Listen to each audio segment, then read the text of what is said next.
Welcome back to your Friday morning. 6:49 is your time. With us right now is Mr. Chris Taylor from Reconsumed for You. Good morning, Chris. Good morning, Hannah. Well, we're talking steam or pressing versus ironing. Now, pressing, I really honestly had never really heard of. I thought it was that you take the old huge iron thing and just kind of sit it on there, or the big presses. But you're saying that even everybody conventionally at home needs to be pressing instead of ironing. Yes, absolutely. When it comes to pressing versus ironing, there's quite a difference. But like with painting, if your brush isn't clean, the colors that come out on your canvas are subpar.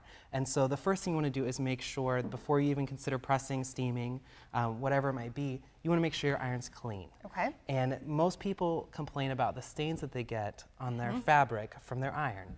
And it's something that you can simply fix. Okay. Most standard irons do not have a water filter. And if they're like myself, they don't mess with distilled water. We want it easy and quick.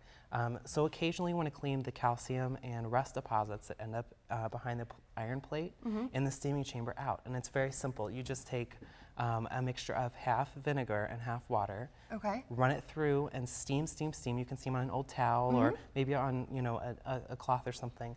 And then once that's done, you just fill it with water and re-steam again and get all that vinegar out. Oh, wonderful. And if there's a little bit of vinegar left over, it's going to hurt your clothes at all, or is it going to be okay? You just want to make sure you steam it all out. Okay. I've never had a problem with it because, you just make sure you empty it out. Although people might look at you funny, you're walking around and smell like vinegar. Would that be the best idea? Definitely not. I'm not a fan. Okay, so what's the difference between pressing and ironing? When it comes to pressing and ironing, most people when they iron, they stick the iron down and they're going back and forth like this. Yeah, and isn't that what you're supposed to do? And while it's effective, over time, especially on wovens, they have a knit structure that's horizontal and vertical, so the yarns crisscross. And when that starts to happen, and you're ironing like that, you're distorting the weave of the fabric. Sure. And that's what we want to avoid. And the second is you want to make sure you're always doing it on the back side. Okay? Just like laundering, you have those seams and you notice that they start to get faded over time in the dryer. Turn or wash your clothes inside out with like fabrics, and that's going to prevent the same thing we're going to do by pressing today. Okay. So flip it over. Very simple. Go to your seams. You're going to want to start on the back of your shirt, then the front, and then the collars and cuffs. Those are the last things that you see. Oh, okay. So you're just going to press it down and hit that steam button. So you're not moving it at all. You're just actually just sitting it on there, kind of like the old iron irons. Exactly. Okay. Grandma and mom know best, and usually the first version of something is probably going to be the most effective. That's very true. So you just run through and you just press, press, press, and once in a while you want to give it a rest, especially like us today, our iron isn't completely heated, and that can also cause that water to kind of seep out onto your clothing. And if you haven't done the vinegar trick yet, you're going to find those stains. So let it heat up really nicely before you get to going, and you should be just fine.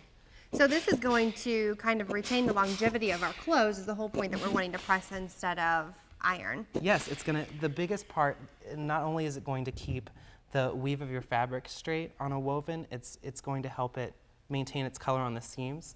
And you'll notice that when you start to wash things, the first thing that starts to go, or when you start to iron things, the first thing that starts to go is the seams. Yeah, the seams, and they end up getting a hole, and you say, oh, I got a hole in the shirt, and you toss it. Yeah, and it prevents that friction, which will cause those seams to lose color and break down. Who knew? I didn't, obviously. That's why all my clothes have little holes under the arms. Chris Taylor with Reconsumed for You. Thank you so much for joining us this morning, and we're going to have more on this, or you can check him out on his Facebook page as well. Chris Taylor, Reconsumed for You. Thank you so much. Thank you, Hannah. You're welcome.